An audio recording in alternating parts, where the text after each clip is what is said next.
পাওনা টাকা নিতে যাই চল। আরে পাওনা টাকা দে। এইভাবে বলছিস কেন? বল আমার টাকা দে বলছি। আচ্ছা তুই আমাকে টাকা দিলি কেন? তুই আমার পাওনা টাকা দে।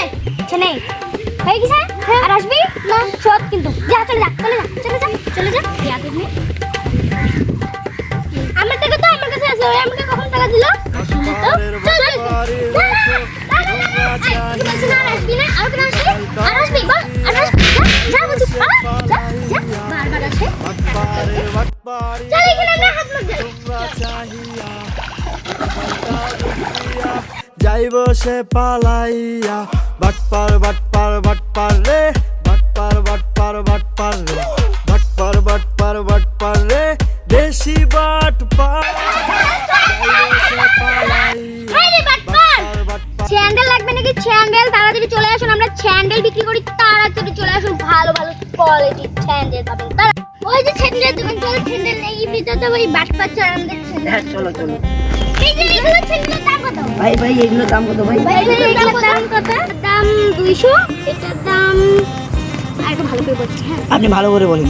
এটার দাম 2000। এটার দাম 1000। এটার দাম আমার তো মনে হয় এগুলো আর প্রথম থেকে বলি। এই ছেলেগুলো কি আপনার? হ্যাঁ অবশ্যই আপনার। সত্যি করে বলেন। হ্যাঁ এটা আমি। আপনি দাম কেন জানেন না আপনি? বলছি সময় নষ্ট এটার দাম করার লোক। হচ্ছে 8000। হ্যাঁ এটা আপনি কি ছাগল বিক্রি করতেছেন? নাকি ছাগল? আচ্ছা জানেন আমি এত দাম আছে নিলে? আচ্ছা আমি বলছি এটার দাম 800। এটার দাম 200। এটার দাম 300 আর এটার দাম 500 টাকা। স্যান্ডেলের দাম বলে 200 2000। আমি এগুলো নিলাম। বাধ্যতা আমাকে এইগুলো দেন একজন। আরে ছেলেগুলো আমাকে চিনা চিনা আমার কি আছে চিনা চিনা পড়ি দেই। ভাই আমার স্যান্ডেলগুলো তো আমার ভাই ফিট হয়ে গেছে। আমার আরে এগুলো তো আমার ছেলে। আরে ভাই এটা চোরি না। টাকাগুলো ঠিক আছে ঠিক আছে। আচ্ছা তো মনে হয় ঠিক না চুরি হয়নি চল।